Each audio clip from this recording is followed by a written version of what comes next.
Hello everyone and welcome. My name is Julie Mann and I show men and women how they can create healthy, happy, sustainable lives. And today I'm joined by Claire Jones. Hi Claire. Hello. Thanks for having me. Great to see you. So for those of you that don't yet know Claire, she's also known as the efficiency queen. Yeah, and we'll find out why in a minute. But I'm just really curious, Claire, when you were growing up, did you grow up around very, very effective parents who were able to manage their time and taught you those skills? What was your childhood experience like? Yeah. I was an only child of divorced parents, so I was very independent from a very early age. I took care of myself from a very early age, and my parents took care of themselves throughout my childhood. And they were both single parents holding down their own respective households. And I was pretty much a partner in that. Normally it's the mother and father who are the partners in the household. But when I was growing up, it was me and my parents that were the partners in the household. And so I was in charge of a lot of things around the house. Wow. Were you very young? So, that was a lot of responsibility if you were a young Mhm. child. Yeah, I was 7 when they divorced, and I spent half my time at each house growing up. And that must have been tough. Yeah, I actually consider myself lucky in the realm of divorced kids because there was no fighting, there was no antagonistic situations going on, and they handled everything like normal, mature adults. Yeah. So you Consider myself learned about lucky. relationships in that regard, that actually it was Mhm. possible not to be together, but actually have a really great relationship. Brilliant. Yeah. So did you have any dreams as a young girl? Did you have any aspirations of what you wanted to do when you grew up? Oh, I think initially I wanted to be a veterinarian because I absolutely love animals. And then I realized that I had to like really hurt the animals in order to help them, like give them shots and like stuff like that. And I was like, all right, not signing up for that. And then my mom was an art teacher for 25 years when I was growing up. And so then I was like, art teacher, that sounds like a great gig. You just play with art supplies all day. So those were pretty much my two initial career choices. And then it changed once I got to high school and started discovering other paths and stuff like that. Okay. So obviously we all face challenges, don't we, in life and in business, particularly if it's your own business, that's what happens, isn't it? That's just par for the course. So what would you say, whether it's in business or your personal life, that's been your biggest ever challenge you've had to overcome? Oh, wow. I would actually say it's depression. Okay. I hit a really deep depressive episode shortly after coming out of college because I was thrust into the real world. I graduated into the recession with a BA in art history, and so my job prospects were pretty much nothing. And I had always prided myself on being someone who always had the next step planned out. Being the efficiency queen, I am very devoted to my plans. I love making plans. I love making strategies. And up until age, I think that was 23, I pretty much had everything planned out for the next step. Whatever I did next, I had the next step in mind. I had the next step planned out. And then I kind of just fell off a cliff because there were no jobs available at the time. And it threw me into a deep depression. And it was really hard. So was there someone at the bottom of the cliff to kind of pick you up and tell you, everything's going to be okay? Did you go and see someone? How did you actually manage, deal with it? I moved to another city. That was pretty much because I was living in Louisville, Kentucky at the time, and I was finishing up an internship. That was like the last step that I was doing before I fell off the cliff. And I didn't really want to be stuck in Louisville, Kentucky after that. It's really not my culture. And so I decided to move out to Seattle, which is where I am now. And I moved in with a friend of mine from college, and I thought that the move would fix all my problems. Spoiler alert, it didn't. And so that's when I started seeing a therapist and being like, all right, I actually have to do something a little bit further than just change my circumstances because it's internal work, not external work that I was dealing with. Absolutely. And, you know, we all face difficult stuff. And I know, of course, right now, there are a lot of people with that are really suffering in terms of their mental health. And it's really important to talk about it and also for them to get help. Because if we knew what to do ourselves, we would be doing it. But we don't know what to do. And that's why we can't do it. And going round and round in circles is not the answer. So really great that you did that. So obviously we are talking about the mind. How much would you say that mindset plays in terms of success?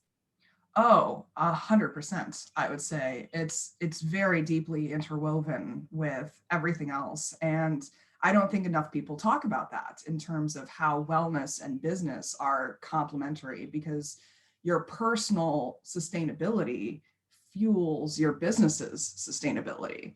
And so you really need to have a personal, I guess, health routine to contribute to the health of your business. And I think it's really deeply interwoven at the end of the day. I'm so glad you've said that. I think it's absolutely key, and it's so brilliant to kind of, say it. So, what led you then to having your own business? So you moved, and then what happened? Well, I couldn't find a job. I moved, and especially in Seattle, Seattle's a very overeducated city. There's a lot of degrees in Seattle. And so, especially in the art history world, everyone wanted me to have a master's, if not a PhD. And I only had a BA at the time. And so I was pretty much stuck in minimum wage, hourly, part-time positions. And I temped for a while. I went through a temp agency and got a long-term temp position. But again, it wasn't a living wage. I still couldn't pay my bills. I was working 40 hours a week, and yet I still couldn't afford to live in Seattle. And so I was like, well, if I'm going to be making poverty level wages, I might as well make poverty level wages working for myself. And so I pretty much hired myself because I knew that I could give myself growth opportunities that I couldn't find elsewhere. And at the time, I was 24 at the time, and I was really into locavorism and buying as much as I could locally. And the pain point that I was running into was that it took a lot of time to A, research all of the items that I was buying, and B, find all the items that I was buying. I usually had to go to multiple stores in order to find them. And so I decided to create a general store devoted to local goods and put all of the local goods under one roof so that it took care of those pain points for consumers. And so I fundraised and made it happen. How amazing to do that age 24. And I thought it's really interesting that you said that you only had a BA. I mean, a BA, wow, what an achievement. I don't have a BA. So, so when did you actually become known as the efficiency queen then, Claire? Oh, that's been in the last 3 years. So I ran that first business for about 2 years. I learned the lesson of it takes a village, and because I was running it entirely by myself and burnt myself into the ground doing that. And so I took about 2 years off after that, just doing more advisory roles in other small businesses. And doing those advisory roles, I realized that there was a great need in the small business community for balanced business advice, really, because there's so much business advice out there that is biased and or uninformed or unresearched. It's more anecdotal than based in research. And so I started providing that. And as I started providing that to other business owners, I realized that one of my superpowers was efficiency in the process, because I've always had this efficiency knack throughout my life. It's always been one of my pet peeves when I've been working for other businesses where inefficient processes, I've always been the one that has come in and been like, we can do this better, like we can be more efficient with this, because ultimately at the end of the day, I'm actually quite lazy. And so I try to make things as efficient as possible so that I get things done easily, so that I can be more lazy at the end of getting things done. I think it's really interesting you use the word lazy, because clearly you've worked very hard in your life and you've overcome all sorts of challenges. And I'm just thinking, I imagine that what Claire calls lazy is probably you having time doing the things that you want to do. Yes, exactly. It's kind of like the anti-productivity, like anti-capitalist productivity, I guess, is a good way to phrase it. And I think Bill Gates once said that if he has a hard task to do, he hires the most lazy person to do it because they will find the easiest way to do it. And like that Don't we just, all want an easy way, really? yeah, Life's too short, isn't it? I right? think to be, yeah. Anyway, so are you efficient all of the time, or just when you're in work mode? Even when you're in inverted commas lazy moments, are you actually efficient in that laziness? I think I am, now that I think about it. Like I try to pack in as much laziness as possible in the time that I am lazy. Like I call it, when I get in really high stress situations, I call it my hyper efficiency mode, because I will start calculating in my brain like how much I can get done in a minute, how much I can get done in 2 minutes. And that's when I can tell that I'm in a super stressed situation, because I start finding myself calculating like, all right, so if I'm microwaving my dinner in the microwave, then I can unload half of the dishwasher in the time that it takes for my dinner to heat up. I can then eat my dinner, unload the rest of the dishwasher, and like all of that only takes like 10 minutes. So that I can move on to the next 10 minutes and the next 10 minutes and the next. Oh my goodness, but that is such a skill, Claire, really is. So I really want you to share with people who are watching some tips for making their life perhaps more efficient, or some strategies. What would you suggest? I think it really boils down to being very aware of how long tasks take. I use a system called flexible time blocking in my own calendar. My Google Calendar runs my life, and I time block out tasks instead of categories. And so I will time block out like social media posting as opposed to marketing time. And so I know exactly what I'm doing during that block of time, so I don't have to spend time thinking about what to do with that block of time. So I can move from task to task to task to task to task without much buffer time between tasks, trying to decide what to do with that particular time. So it makes it a lot more efficient and a lot more compacted, because then I don't have to spend much time switching as much as you do if you do like categorical. Like if you block out time for admin or marketing, you have to decide what marketing tasks you're doing during that marketing time, or what admin tasks you're doing during that marketing time. But if you block out social media and, categorizing your QuickBooks for that day, then you know exactly what you're doing. So you don't have to spend that time thinking about it. You just do the thing. I often think of it as past Claire taking care of future Claire, because past Claire already made the decision to block that task into my calendar. So future and present Claire just needs to do the thing. She doesn't need to think about doing the thing. She just does the thing. That's completely brilliant. I mean, I'm already breathing a sigh of relief just thinking of how much more simple that is, really. And you can apply that to absolutely anything. Yeah. I mean, I do it for cleaning. I do it for working out. I do it for socializing. Like I plan it out in advance. And then when the time comes, it's just like, you just check the boxes, like done, done, done, done, done. And then you have a lot more time left over at the end of it.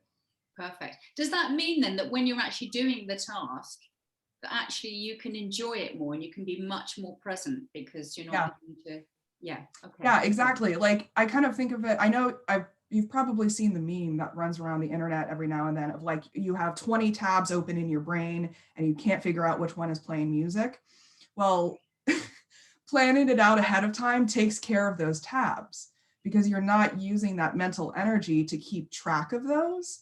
And so you can just trust that you don't have to worry about all the other things on your list, because you know that they'll be taken care of. It takes a lot of mental energy to worry and keep things, like it's that working memory that happens in the frontal cortex. And if you reduce the load, then you're much more productive, you're much more effective when you are actually doing the task. Brilliant. And that's what you help people with. Yeah, it's one of the aspects. Yeah. And strategy. Yes, yes. I'm very strategic. I mean, that goes hand in hand with the efficiency aspect. And I love creating systems because systems will also take care of that mental load for you. A system is just a set of steps that you repeat. That's all that a system is. So a system can be a 3-step system, it can be a 20-step system, but you just trust that you know that the system is going to routinely work. So you don't have to worry about what step comes next. You just do the sequence of steps in order and you know you'll get X result.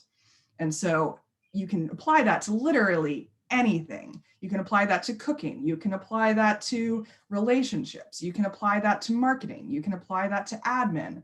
And so I focus more on the business realm of systems, but that can encompass so many different aspects of business at the end of the day. And also, you only have to think about a company like McDonald's or one of the big sort of franchises. They have to have a system that works so well that it can be duplicated no matter where that McDonald's is or Starbucks Exactly. or whatever, or of course other coffee shops and cafes are available. But Exactly. it can be duplicated wherever. So Mhm. I can really see the power of that. So what do you do, Claire, when you're not working? I did see a cat's tail. Wonder why. Oh, dog tail. Yeah. Dog. Yeah. She's a little girl. Her name is Karma. She's a Chihuahua Corgi mix, which is like the funniest mix of all time. Because she's got like the tiny Chihuahua legs, but she's got the thick Corgi body. And so she's just really funny.